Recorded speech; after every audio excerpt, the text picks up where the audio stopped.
Herkese selam. Bugün evde en kolay beyaz peynir yapımını göstereceğim sizlere. İster kahvaltılarda tüketin, isterseniz de böreklerinizin içerisine koyun. Ama gerçekten çok da lezzetli oluyor. Baştan söyleyeyim, çok sert bir peynir olmuyor. Biraz yumuşak bir peynir oluyor. Kalıba koyarsanız kalıp gibi de olabilir. Ama her şekilde çok lezzetli bir peynir yiyeceğinizden emin olun. 4 kilo sütten 390 gram beyaz peynir elde ediyorsunuz. Peynirimizin şöyle kıvamını da size göstermek istiyorum. Şu şekilde. Bakın, bu da tabağımızda. En başta kıvamında merak edenler için göstermiş oldum. Hazırsanız hadi başlayalım.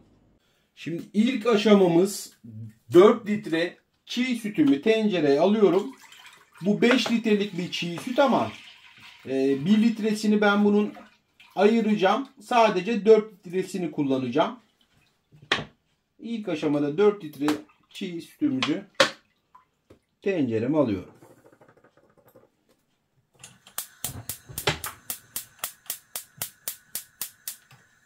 Ocağımı da açtım.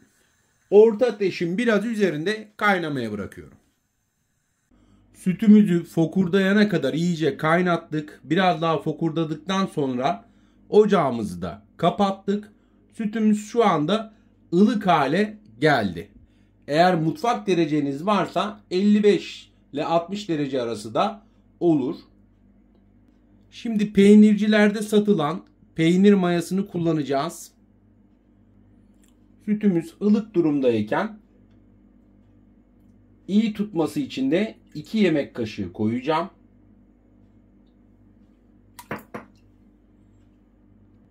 Şimdi kaşığımla da güzelce karıştırıyorum.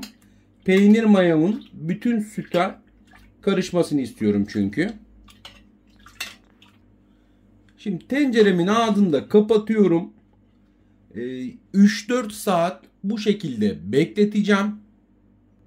4 saat sonra da bıçakla kesme kıvamına gelene kadar gelmiş mi diye kontrol edip bakacağız. Evet, peynirimizi normalde 4-5 saat bekletsek de yeterdi ama ben geceden sabaha kadar beklettim. Daha güzel bir şekilde tutması için size de şöyle göstermek istiyorum. Şimdi ufak kareler halinde peynirimi tenceredeyken keseceğim. Çünkü süzeceğiz peynirimizi.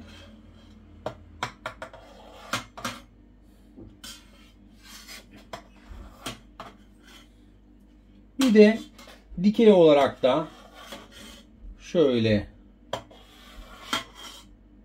kesiyorum.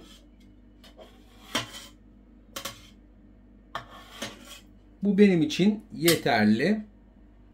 Şimdi limonata yaparken böyle torbalar kullanıyoruz ya. Kumaştan daha önceden evinizde bulundurmuş olduğunuz.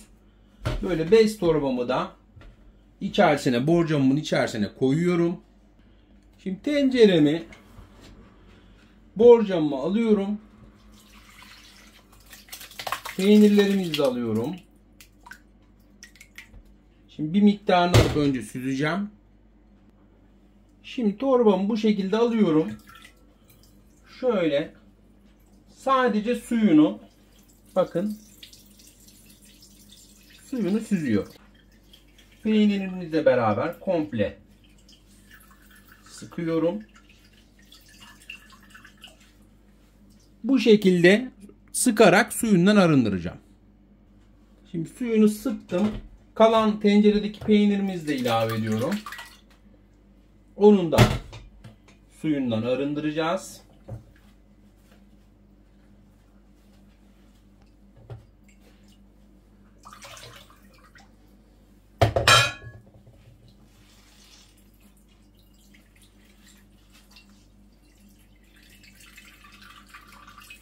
Bunu da bu şekilde sıkarak suyundan arındırıyorum.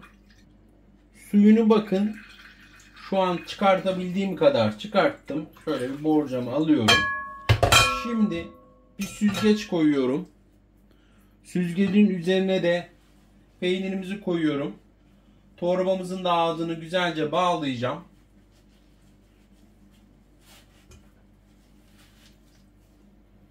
şöyle torbamın ağzını tekrar düğümledim. İyice bağladım açılmaması için. Şimdi arkadaşlar üstüne böyle ben poşetlediğim ağırlıklarımı koyacağım. Şimdi şöyle bir suyu alayım.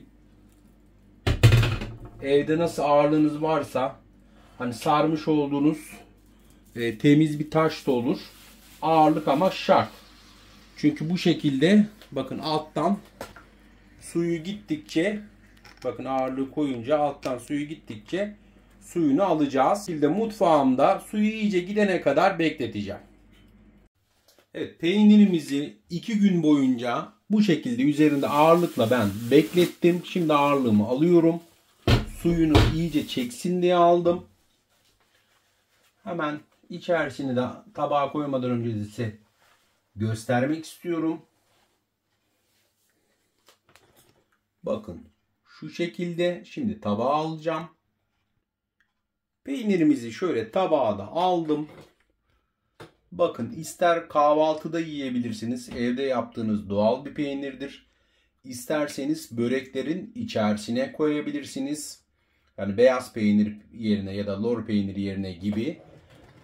Şu anda peynirimiz artık yemeğe hazır. Buzdolabına streçleyip koyacağım. Biraz da tuz atıyorum üstüne. Bu şekilde. Peynirimi tarttığım zaman da 389 gram yani 390 gram geliyor. Beyaz peynirimiz hazır. Kalıp gibi bir peynir yapmak istiyorsanız kalıbın içerisine de koyup öyle de bekletebilirsiniz. Ama gerçekten tadına da baktığımda çok lezzetli bir peynir.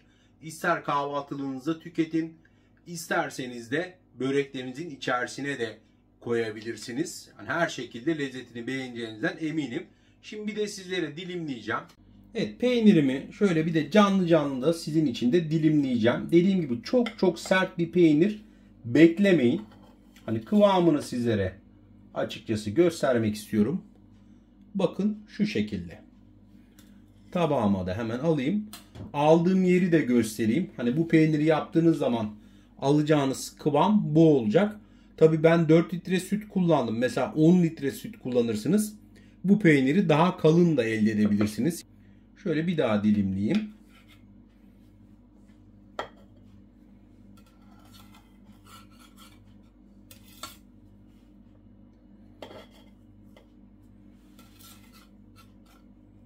Evet.